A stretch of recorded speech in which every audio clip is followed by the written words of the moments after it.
We could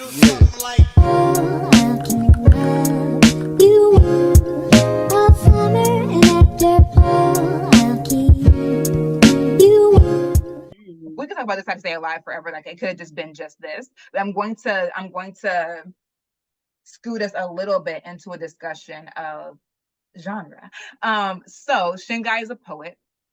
And that is so evident in this is how to stay alive. And I have to say, if I could give any plug for poetry, is I do not really believe that time would have been personified without Shingai being a poet.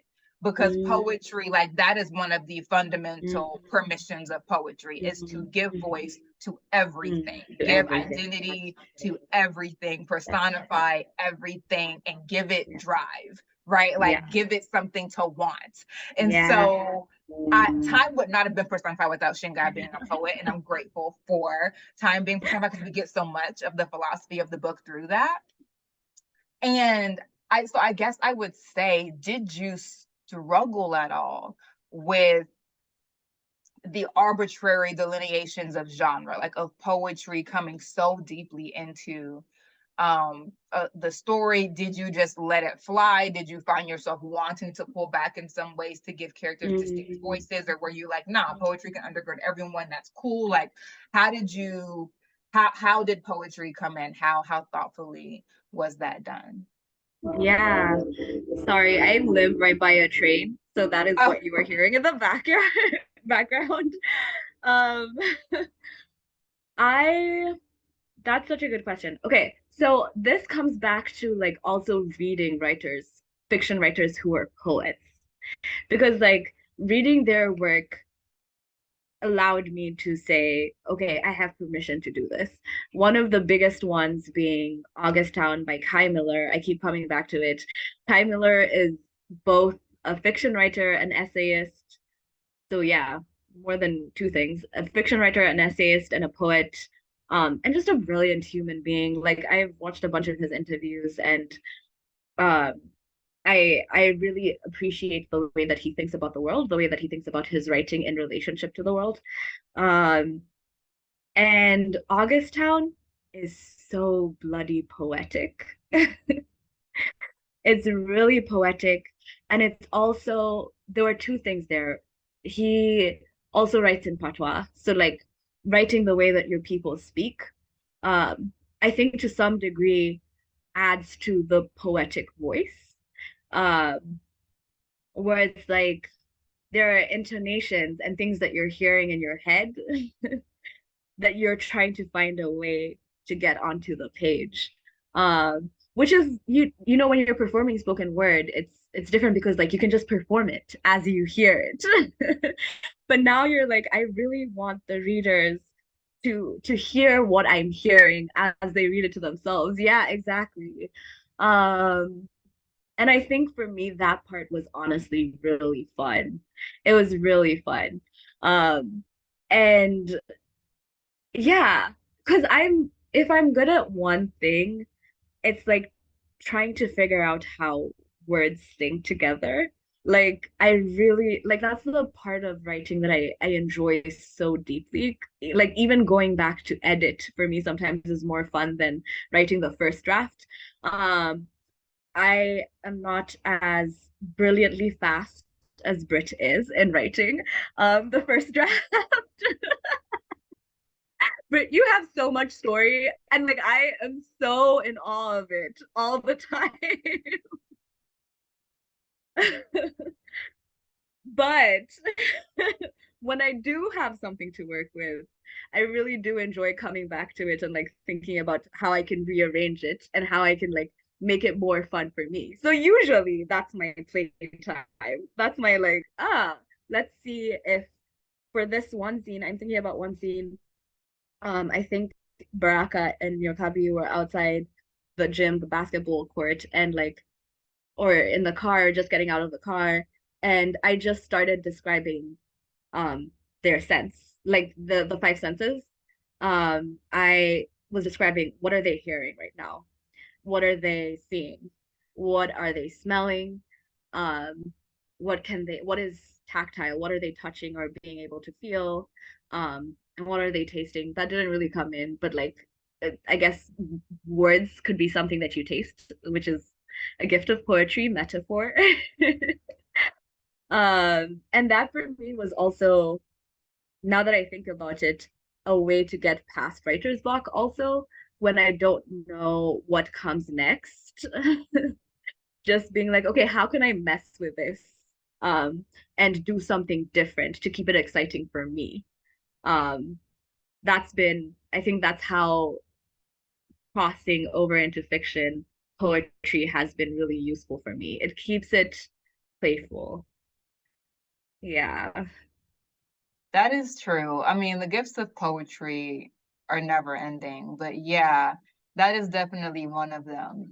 I don't know that I've ever met a poet who is truly at a loss for words, even when they claim to be. They will make a point out of being at a loss for words. And I'm like, see? Um, so yeah, yes, poetry always gives you a different, like, oh, gives you at least a facility with shifting Yeah. perspectives. Yeah. Um, so yeah, that's okay. Beautiful. What was now we're shifting hard into the gear of genre of Let's short, go. yeah, short storying. As the genre, you have a lot of short stories. I mean, a lot to me is like two. You you have a lot of short stories. So I am trying to how build a collection. So that is true. So you do, in fact, have a, a backlist of short stories, whether yeah. they're all publicized, not yet, wink, wink. However, in potential time, they will be. Show time. Let's just take it there. Um, Yeah. Short storying as a genre. That's the question. Okay. Okay, cool, cool. We can work with this. See, poet, never at a loss. Like, okay, all right, no parameters. It's okay. Listen, speculative fiction writers. We can do all the things. Imagination. Hello. Okay, short stories. Let's see. The first when I first started writing short stories, it was really, really hard. Um, but I took a 6 week um short story writing class with McKenna and Jerica, who won the Commonwealth Prize. I can't remember which year. I think 2018 or 20, yeah, if I'm not wrong. And this was in Nairobi before I moved to America. Um, and she was the harshest teacher I've ever had. And I will tell her this to her face. Like we're homies now. Um, and there were moments where it really was not necessary. Like there was but that's how she was taught. And it also was useful for me to start thinking about writing critically and like cutting down as not the death of everything that I've worked so hard for. So I think that was my introduction to shortening my stories, was first understanding that like not all of it was necessary to tell a clear story when I wrote really long. And I I think it's been such a useful skill to have because like even applying to MFA programs, you submit short stories. So you can also submit part of a novel excerpt, but short stories tends to be the things that will give someone an idea of what your writing style is and what you want to write about. Because it's a complete arc and um, they have access to your language, they have access to your character analysis, to your relationships within the story, and how you do all those different things and how you handle them all together. And they can do that. They have access to those things within 30 minutes instead of a day or 2 days or a week. um, yes.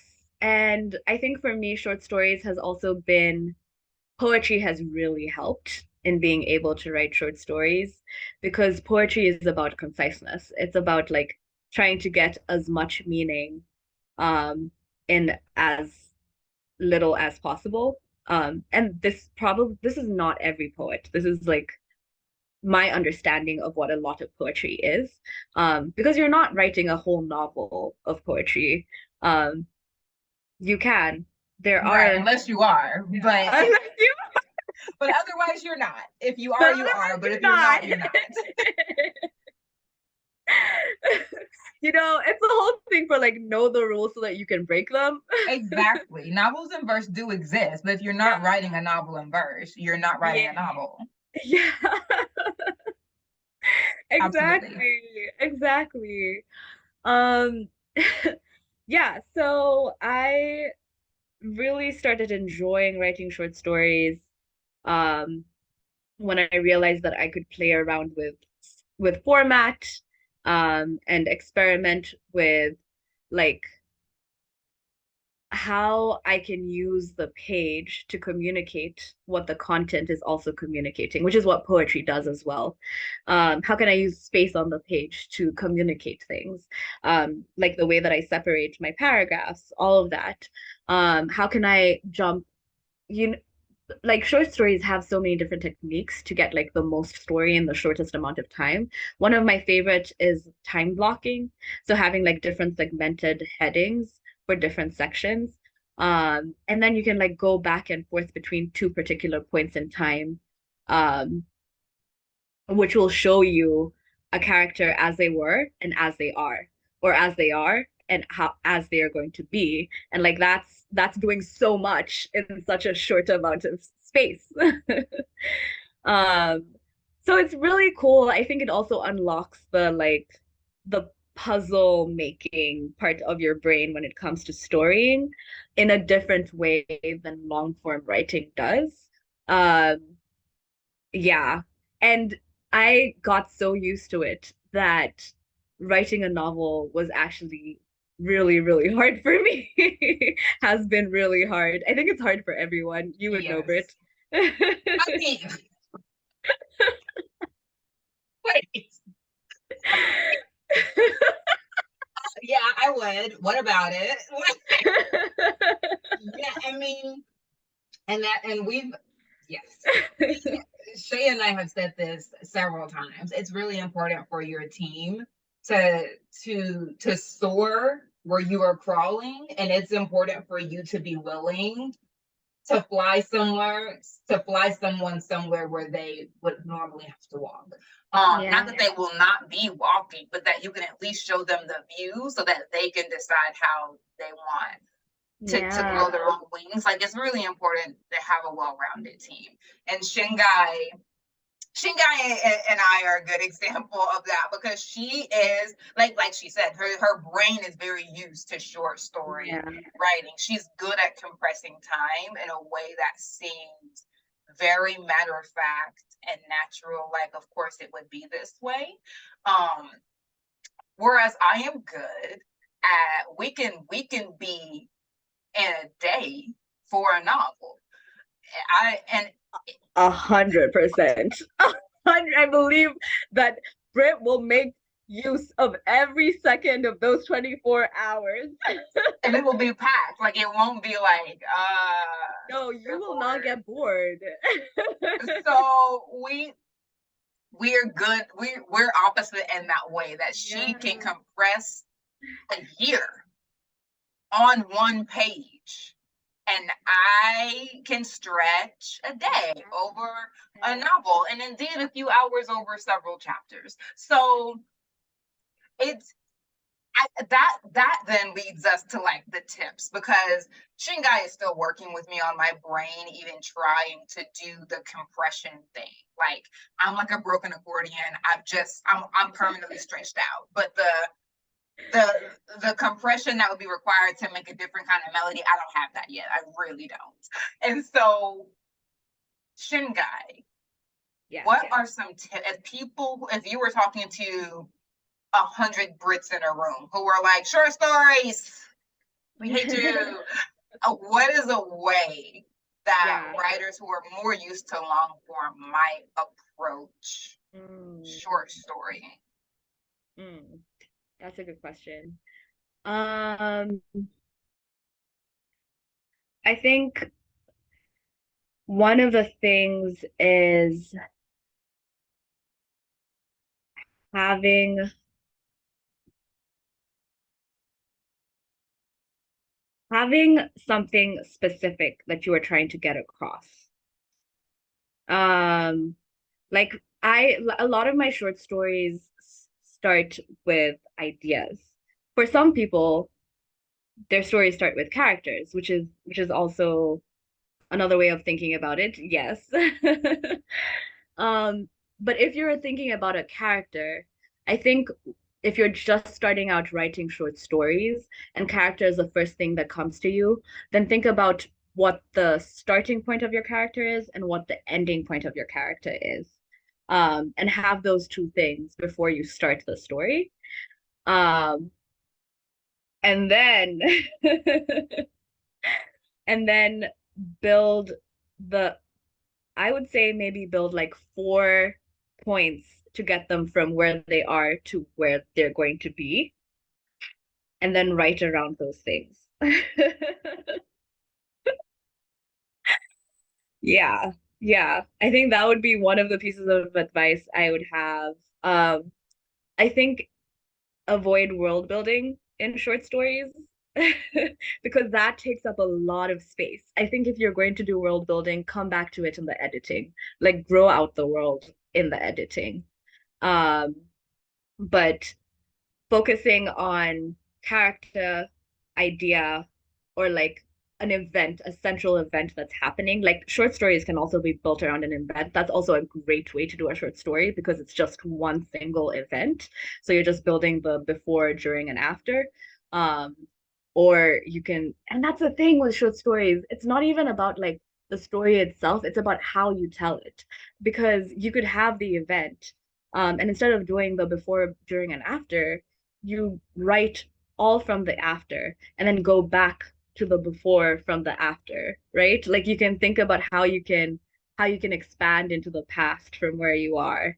Um, and that makes the story a little bit more exciting because you're playing around with the possibilities of how you're telling it. Um, I would say short story craft classes are great places to be. I've also been in a bunch. Like I was a Clarion for 6 weeks, and Clarion is a really intensive, like 6 week short story workshop where you write a short story a week. And you're reading 17 other short stories. The other huge thing is read short stories. Read as many short stories as you possibly can and read widely. Don't just read an anthology because an anthology will have like very similar types of stories. You want to be able to read um, from different people who will give you different ideas that will make you have a unique perspective on how you're entering your story. Um, yeah, those are a few things that I can think about. Those are brilliant. Awesome. Those were great, especially the first one was just very pragmatic. Like, Yeah, if you're character driven, have your characters A point and Z point in mind, pick you yeah, a few letters in between, yeah. connect the dots as simply as possible, do not world build, which I feel There like we is go. what gets me the trouble the most because as a fantasy writer, that is my bread and butter. Like I The have first instinct is to world build. exactly like it's Yeah. character world building everything else, and Yeah. that's the opposite. That's the Yeah. opposite. And there is no everything else in short stories. There's one or two things. Okay, Yep. we're not gonna hold you. So you and that Yeah. is where I struggle the most. But I think pragmatically speaking, for those of us who are like struggle, one, absolutely you gotta read the genre that you're wanting to write in. But also knowing having some like tangible reference points for the scope. We know the scope is short, it's in the name, but what all can I include? You can include the beginning, the end, and 4 points in between. Um, Yeah. and I think, the better you get at this has just been my sense from the few short stories that I've read, the better you get at short stories, the more of those 4 points you're able to take out. Like, Yeah. the more you're able to be like A, Z, T. There we go. Like, Yeah.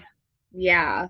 And Yeah. it's so like those be the ones that like grab you because tea is like tea. Like it be seeming so profound. Like, wow, I could not So experience true. this fully without tea. And then you get stories that are just A and Z, and you're like, Yeah. it really is as simple as A and Z. Yeah. It really is. Yeah. It's It's true. just, And I think like one of the other things is like make it a game for yourself. Like even with the world building, how can you hint at the world without having to go into detail? Which is why like coming back to it and editing is so fun. Because yeah. it's like, how can I give you the most information with a single sentence? Like, That's how do I fun. do that? And that That's could be really fun for your brain to play around with. Yeah. yeah. Yeah, because it was actually one of the short story that when I was working with those high schools, and I was like, "Do you have a short story collection?" And you gave me the Teeth of the Comb and other short stories. Yeah. And one of the stories was one line, and it was so good. And it was something like, I don't even remember. It was something about being born with a silver knife So in her mouth or something yeah. like that. Yeah. Um, and that was one of those, like, it wasn't even A to Z, it was A, and that was it. And I was like, wow, I feel like I know the kind of person you're talking about.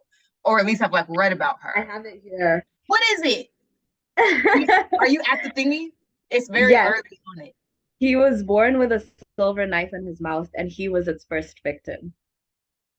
Bro, this is why this book has my whole heart because Osama Alomar has mastered the art of like capturing the biggest things in the smallest amount of time. Because we all know who he's talking about. Like we It's all can picture the true. kind of person who's like, yeah. Yeah. We know people Yeah. who are victims of their own affluence. Like we Yeah. self-destructive. The more Exactly. money you have, the more problems you have that money can't solve. Like we get That part. that. Yeah. So yeah, Yeah. Yeah. that Yeah. was goals for me when I read that. I Yeah. was like, yikes. Yeah. That's one thing and everything at the same dang time. Literally. Yeah. At the same dang time. Okay, and I feel like that's a really great place to stop because we started with Right. the fullness of a writing journey and have come to what, and this is not, I mean, he's not dead, it's not the end of his writing journey, but that is an aspirational point, right? Getting to a Yeah. place where you can say everything in one thing. So that's a good place Yeah. to end. Shungai, do you have any parting words on any subject that we have touched on or even those that we have not? Anything? Oh, wow. That's so expansive. If I I love cannot write that. Northern short stories, I will ask you expansive questions to make up for it. Okay. I think story is kinship. Like that's what I'm gonna part with. Story is um one of my favorite writers, Akweke Emezi, has this interview where they talk about being in community with the stories that they're telling. And I really, really liked that thought. Um, like our stories uh, allow us to be in community with other people who have similar experiences to us, but they also allow us to be in community with ourselves, with our past selves, with our with who dreamed this up subconsciously even before we started writing it on the page, with that version of ourselves. And we get to be in community with our characters and with the worlds that we're building. And it teaches so much about relationship. Um, and that has made me more excited about storytelling, just thinking about stories as kinship practice. Stories as kinship practice. We're going to end it right there. Thank you Mhm. so much, Shingai, for spending Thank you time for talking having with us. me. Absolutely. This is long overdue. We've been talking about this for a It year, you was. guys. And It I've been selfishly was. just like soaking up all of Shingai and her Shingai-ness. But I was like, when are you coming on the channel? We need to get this done. Because before your next books come out, and then I can interview you on time for those.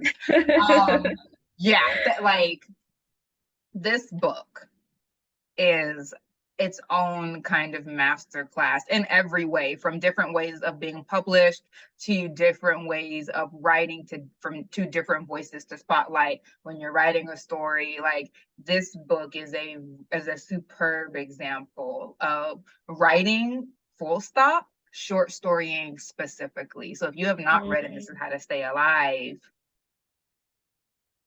you need to go Yeah. get your copy. You need to go get your copy. This will bring you to, it'll start good conversations no matter what. It'll start good conversations no matter what, and no matter what, and encourage empathy, empathy and thought. Again, no matter where you're coming from, right? These are people in their lives. These are sisters and their griefs. These are parents and their anger and their frustration and their will to protect and their propensity to breaking things, as we all have, right? Like, it's just, it's a community. Yeah. So thank you, Shingai, for sharing your thoughts about writing, for sharing your journey, for sharing your tips on a way to break into arguably one of the hardest genres to write, I would say, but maybe I'm biased because I'm not good at it. So anyway, That's thank what you you. say now. That is what I say now. So, if later I'm like, now I rock it, we'll have to come back to this moment and be like, see, A to Z. Yeah. And also Shingai is right. Shingai wants to be right about this very badly. I'm not mad because it's for my good, I guess, but like, It really is. whatever. Readers, viewers, watchers, make sure you give this video a thumbs up and comment below. Shingai likes flowers, so comment a flower emoji. Or what is your favorite flower? Shingai, what's your favorite flower? Right now, I'm really digging lilacs Right. because they've been growing a lot where I live over the spring, but then they also die really quickly. But I like them. Well, ephemera. Yeah, there we go. Ephemera. So either comment lilacs if you're very ambivalent about flowers, or tell us your favorite flower. And share this interview widely. If you have writer friends who you feel like this would really help, definitely share it with them. Follow Shingai on social media. She's on TikTok and Instagram. What's your handles? I know, wait, Shingai Be Like, right? That's the one. And on Twitter. Shingai Be Like, ooh, ooh, Shingai Be Like, ooh. But I will put her socials in the description box also. So make sure you follow her so you don't miss a single thing. Great things are coming. This was shortlisted for, don't let me lie, shortlisted for. It was shortlisted for the British Fantasy Awards and won the Ignite Award. Boom. Yeah. There you go. And you're welcome. Thank you very much. Y'all are welcome. Okay. Yeah. For real this also time. follow Voodoo Knots if you can. Yes. Yeah. And I'll put that in the description box also. We have an anthology that came out last year and which has been nominated for the Ignite Awards. So send support and love. If you didn't know about Shingai before today, clearly you've been sleeping. We're glad you've been awakened. Get on your P's and your Q's. Okay? That's all we're expecting of you, is to get on your P's and Q's. That's it. Okay. For real this time, for the 5th time, y'all have a great day. Comment your favorite flower or simply comment lilacs. And y'all take care. Read much. And your thoughts on time, please. She's going to ask me what y'all have said. So please don't embarrass me. Okay? Say something really profound. Thanks. Bye. Bye, y'all.